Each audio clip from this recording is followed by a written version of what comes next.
Good morning. I'm Tarun Khanna, professor at Harvard Business School, where for the past 25 years or so, I've been studying the role that entrepreneurs and creative individuals play in fostering economic development in the developing countries around the world. And I'm here today for a very specific purpose. I want to promote my new book. It's called Trust, Creating the Foundation for Entrepreneurship in Developing Countries. Uh, I'm just going to call it Trust rather than the mouthful of the title. And I'm here with my colleague Gregory Fortier, who's facing me and has kindly agreed to pose some questions to me so that I can give you a sense of what the book is about. And I'm really glad that you've taken the time to join me. These are questions that folks have posed to me as I'm wandering around the country and the world, talking about this book, talking about my research, about my practical activities as an entrepreneur myself in the developing world, and really enjoying that process. I'm hoping to share some of that with you. So Tarun, tell us about your new book. So as I said, the new book is called Trust. What it does is it puts the entrepreneur in the center of the process of economic development. I think this is really vital because ultimately creative progress comes from the aggregation of actions of people like you, me, many others around us. Not that everyone has to be an entrepreneur, but I think it's important for everybody to understand what it takes to be an entrepreneur, what it takes to be creative in solving local problems. I think the idea that's been quite discredited now over the past 3 or 4 or 5 decades is the proposition that outsiders, folks outside from a particular milieu or context, outside a particular country, can solve the problems of that country. It has to ultimately come from local problem solving. And the task of the policymaker, of the academics, of people providing capital and other resources is to think about how to make this process more efficient. So that's what the book is about. It's trying to say if you're a would-be entrepreneur, or you want to invest in a would-be entrepreneur, or you want to understand the actions of an existing entrepreneur, what are some of the issues that should be front and center for you at a practical level? I like to say in the book that the central message of the book is that individual agency matters. Now that's a jargony term. All it means is that the individual should take responsibility for his or her ambiance and for addressing the problems around them. And you know what? It's very exciting because there's so many things that need to be done. The upside is tremendous, both in the sense of societal progress and potentially in the sense of individual success, wealth, whatever it is that might motivate you. And most people are motivated by a combination of those things. So I'm excited to put the individual back at the center of the economic development process. And the book basically argues that since problem solving is very hard, particularly in these contexts for an individual to pull off, it is incumbent on him or her to bring together a variety of folks to collectively solve these problems. And that's where the idea of trust comes in. But without that soft factor of trust, it's hard to get people together when you don't have formal rule of law, you don't have reliable information, you generally have endemic instability coexisting with massive opportunity.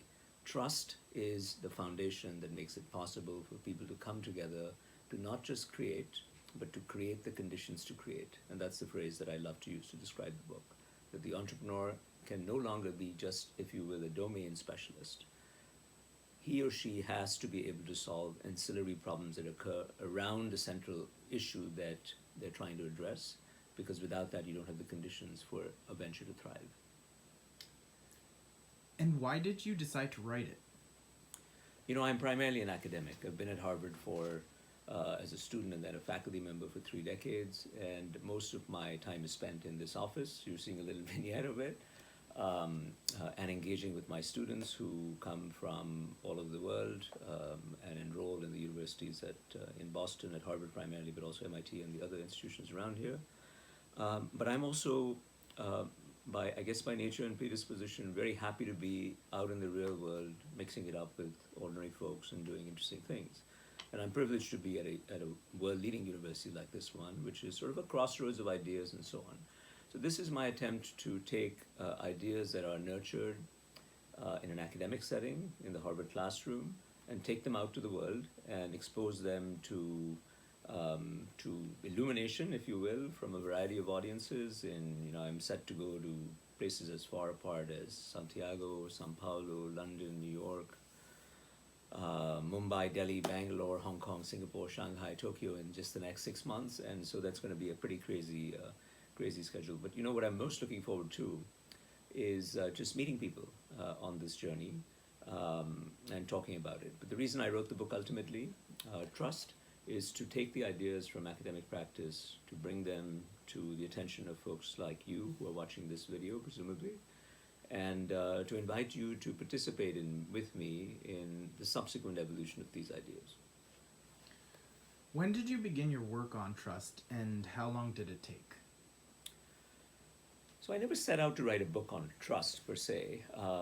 I set out many years ago to think about what it takes for an entrepreneur to succeed in a developing country, which is generally a compromised environment in the sense that the supporting institutions that a would-be entrepreneur would need to support her new venture are generally, if not missing, then underdeveloped.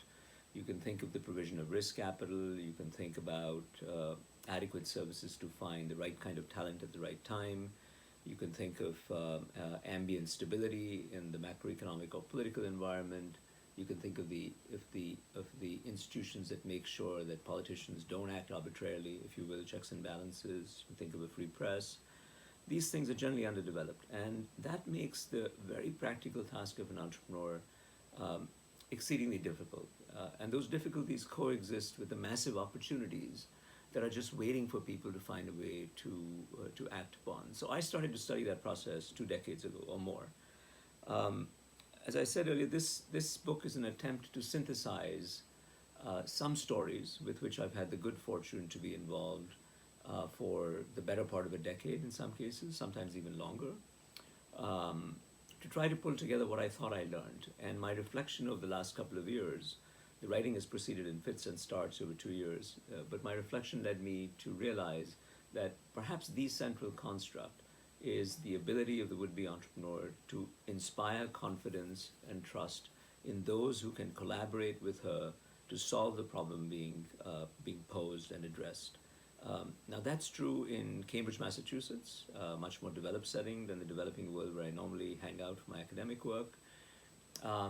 But it's much more important in Bangalore or Bogota, places like that, primarily because it's very hard to modularize a problem and say, I, as a would-be med-tech entrepreneur, for instance, I'm just going to go and make my own medical device, and then I let society deal with the other aspects of it. The truth is that the med-tech entrepreneur, just to take an example, is going to have to work on property rights much more than he would have to in Boston. He's going to have to work on talent generation, on educating the healthcare institutions in the country much more than, again, he would in Boston. So he's going to have to take on the responsibility of building the underlying conditions to help him to succeed as a medtech entrepreneur. He simply doesn't have the luxury to say, you know, I'm just going to be a domain specialist. I'm going to focus on medtech. I'm a life scientist or an engineer, what have you, and I'll just do that. And then somehow societal mechanisms will work to take my innovation to the rest of the world. The extent to which that's untrue is far greater in the developing world than it is in the Boston environment. Why do you think it's important to focus on trust? So trust, very simply, is the glue. I keep saying in the book that the entrepreneur in the developing world can't just create. She's got to create the conditions to create. And that's a phrase that to me captures really what's going on in the book, that we're profiling people who are in agribusiness, we're profiling people in finance, we're profiling people in biometrics, in healthcare, in a whole bunch of different settings, in China, India, Brazil, Mexico, other places. And in all cases, what the entrepreneur eventually finds, that if she wants to have an impact at scale, not just solve a tiny problem in a particular local community, nothing wrong with that, but if the aspiration is to solve the problem at scale, affect millions, tens of millions, hundreds of millions of people, billions of people even, then you're going to have to think about a way to partner very extensively with other people in a society where the partnering mechanisms are underdeveloped. That's another way to say it. And when I say create the conditions to create, what I really mean are you have to make it easy for other people to come and partner with you, so that you collectively create the ecosystem in which individual entrepreneurship can thrive and scale. And the key to that, I'm convinced that the primary answer to that is to explicitly internalize that I, the entrepreneur, am responsible not just for being the best medtech person, but I'm responsible for also fostering these conditions where other people can come and work with me to take my medtech environment and example and take it out to the public. Now, one criticism that I've heard, one skeptical note that I've heard from people is, particularly in, say, Washington most recently, is aren't you putting too much on the shoulders of the entrepreneur? That you're saying that he's going to have to be a heart surgeon, but also have to deal with medical insurance, deal with telemedicine, deal with transporting patients to the hospital settings. And I think that's true. I am putting a lot of impetus on the shoulders of the entrepreneur, much more so than I would have to if the entrepreneur was in Boston.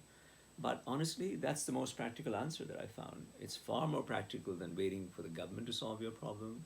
It's far more practical than waiting for outside capital to come in and magically solve it. Because the truth is that the underlying conditions are missing. Somebody's got to do it. And the entrepreneur is the likeliest person to be able to at least engage in what I call in the book the partial private provision of so-called public goods. Again, that's a mouthful, but the idea is that things that you would normally take for granted in Boston, if they aren't functioning so well, you should not just wait for them to magically appear or waste your time pointing fingers at others or wailing away about corruption or what have you. All those are facts of life. But get on with it and find a way to help others to help you to create the conditions to create so that you can make progress in society. Now, worldwide, people's trust in big businesses, governments, and institutions is falling. What can be done? So this is a really important point. Trust, at least as measured in the U.S. and also in other countries. But let me speak about the U.S. for 1 second. Trust in the U.S. Congress is at an all-time low. Trust in the presidency in some segments of society are abysmally low. Trust in business, I think following the 2008 financial crisis, has also remained stuck at a low level, primarily because many people in society feel that those who perpetrated the actions that got us into the crisis got away, if not scot-free, then got away pretty lightly. So trust is at an all-time low. And I think that that's all the more reason why well-meaning would-be entrepreneurs have to internalize that in the miasma of mistrust, in the ambiance of corruption, instability, etc., we have got to take the onus to create trust, because who else is going to do it? It's a call to action, it's a call to arms, and for those who think it's impractical, I have only this to say. Here, these are stories of ordinary people in different countries in the world, many of modest means, who have stepped up and said, we can solve a small problem. They've not necessarily set off at the outset to say, I want to solve a problem for 100 million people. Mostly they've set out to solve a local problem and realized over time that what it takes to scale the solution is to cultivate an ambiance of trust around themselves so that everybody in the ecosystem, of course there's suppliers and customers, but the regulators, the people who work with them, providers of talent, university systems around them say, that guy Gregory is someone we trust. We can work with this guy, even though the environment in which Gregory may be operating in some developing country city is not one that he would characterize as generally trusting or trustworthy. So I think the onus is on us to particularly step up to the plate. So think of it as a call to action. What was the most exciting or interesting aspect of writing the book? And also along that line, what challenged you the most? So most interesting. I would say the most interesting thing, when you write a book, at least when I write a book, as I did about 10 years ago with another book, which was sort of a story of my travel adventures, if you will, through China and India. That one was called Billions of Entrepreneurs. This is sort of a sequel to it, if you will. The most interesting thing is engaging with audiences to whom you describe the content of the book, and you have this constant conversation and repartee and back and forth and criticism, constructive criticism. You write op-eds about it, you teach about it, and you learn a lot from that conversation. That was by far the most interesting thing. The tough thing, I guess, is sort of the mirror image of that, which is I have to be conscious that The language systems that people speak in the academy are very different from those that politicians speak, are very different from those that entrepreneurs and venture capitalists speak, and constantly be aware that there is a translation that's going on inside my head, but it also has to go on with the particular audience. So I'm sort of excited to continue that in my sort of so-called book tour that's about to ensue in the months ahead. Finally, when will the book be available? As we're all very eager to read it. This is available today. That's why we're recording this today. I've been meaning to record this for a while, but it's August 14th.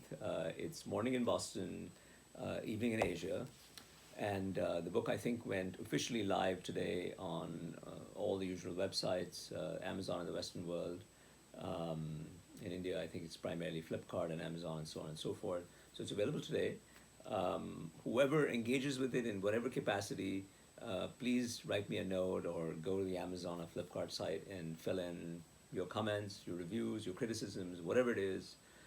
Remember, I'm an academic, I'm also an entrepreneur, and I've enjoyed taking these lessons and applying them to my own nonprofits and companies in the developing world. And I encourage you to do that and share your insights with all of us who are looking at this video, and create a community so that we can collectively be the agents of change, and we can collectively not just set out to create, but create the conditions to create. Thank you so much for spending a few minutes with me.